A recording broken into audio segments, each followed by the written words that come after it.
Bueno, terminado el tema de fuerzas intermoleculares, vamos a entrar en un nuevo capítulo que son los distintos estados físicos de la materia en estado puro. Estos son tres estados básicamente: el estado gaseoso, el estado líquido y el estado sólido. Desde luego, la transición de la materia de un estado físico a otro, esa transición radica en la presencia o no, en el debilitamiento o reforzamiento de las fuerzas intermoleculares. Fuerzas intermoleculares que recuerdo que son de corto alcance. Es decir, para que se pongan de manifiesto, las moléculas tienen que estar próximas entre sí y deben moverse, agitarse, rotar, vibrar, trasladarse de forma lenta para que el efecto de las fuerzas intermoleculares se haga sentir. Muy bien, las fuerzas intermoleculares son las responsables de estos cambios, pero las variables macroscópicas con las que tenemos que jugar para que las moléculas se acerquen o se alejen, si se acercan y si se acercan para que se establezcan las fuerzas intermoleculares, como digo, las variables con las que hay que jugar son presión y temperatura. Entonces, imaginaos que partimos de un estado gas para una determinada sustancia pura, como puede ser el vapor de agua. Si nosotros al vapor de agua a 100 grados y una atmósfera aumentamos la presión o bajamos la temperatura o ambas cosas, lo que vamos a conseguir es lo siguiente: que las moléculas de agua en estado gas, si aumentáis la presión, se aproximen. Si bajáis la temperatura, su agitación es menor, con lo cual pueden aparecer fuerzas intermoleculares o puede empezar a sentirse su efecto.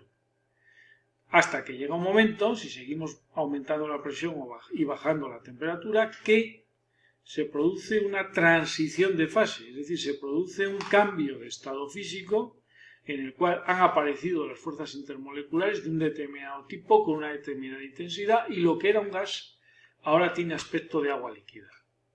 ¿De acuerdo?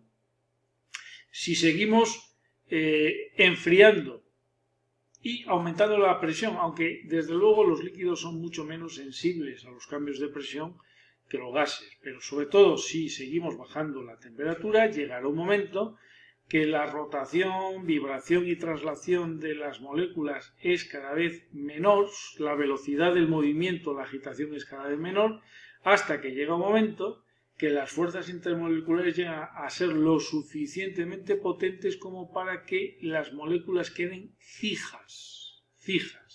Cuando las moléculas quedan fijas en estado estático y prácticamente sin movimiento, de nuevo aparece una nueva fase, una nueva estructura de la materia, que es, por ejemplo, en el caso del agua, la aparición de hielo, ¿de acuerdo? De un sólido.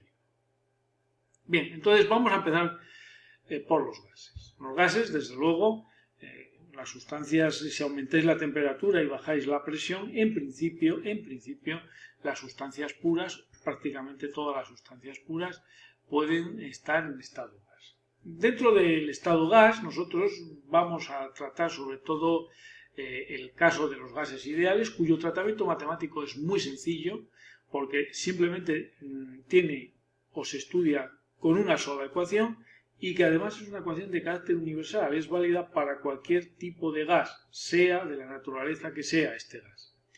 Ahora bien, al final del capítulo, en un pequeño apartado, estudiaremos el comportamiento de los gases cuando empiezan a sentirse los efectos de las fuerzas intermoleculares, bien porque se ha aumentado la presión y se ha bajado la temperatura, lo suficiente como para que el gas, sin dejar de ser un gas, comience a sentir el efecto de las fuerzas intermoleculares. En ese caso, hablaríamos de un gas real, de gases reales, y las ecuaciones, la ecuación que se utiliza para un gas real ya no es universal, sino que cada gas, según su naturaleza química, tendrá una ecuación propia, aunque se parezcan mucho las ecuaciones de cada uno de los gases, pero tendrá una ecuación propia, con unos parámetros propios, personales, entre comillas lo de personales de cada gas.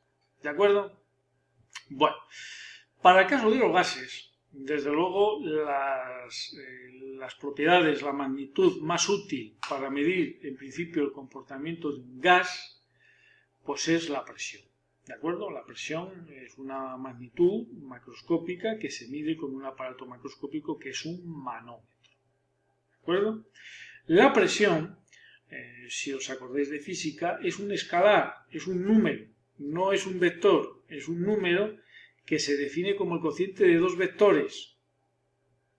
El cociente de fuerza aplicada sobre una superficie dividido por el valor de dicha superficie. En el caso de un gas, sobre todo, en el caso de un gas donde las moléculas, de manera caótica, aleatoria, golpean las paredes del recipiente con una determinada fuerza, con un determinado impacto, pues la presión del gas sería en un instante determinado y que prácticamente si las condiciones no cambian sería constante este efecto, sería, como digo, la suma de los impactos de todas las moléculas del gas sobre la superficie interior del recipiente dividido entre la superficie interior del recipiente. En el caso de los gases, como digo, las moléculas ocupan totalmente el volumen del recipiente, dejando mucho espacio vacío entre las moléculas.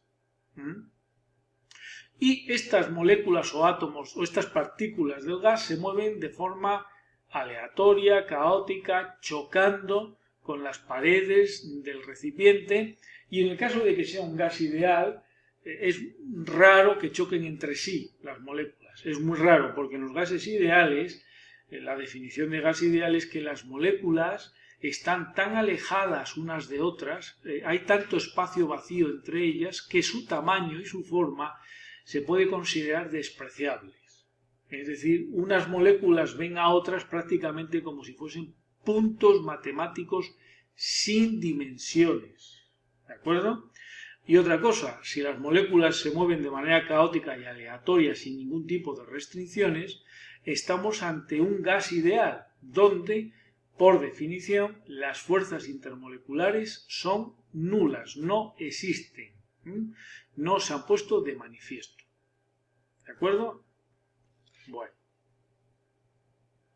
Dentro de las unidades de presión, pues tenemos las atmósferas, pero la atmósfera no es una unidad de presión del sistema internacional. La unidad de presión del sistema internacional es el pascal.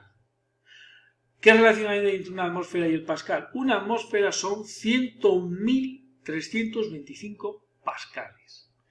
Desde luego hay un múltiplo del pascal que también es una unidad de presión del sistema internacional, que es el bar. Un bar son 100.000 pascales. Por lo tanto, un bar y una atmósfera son prácticamente equivalentes. Una atmósfera es aproximadamente un bar.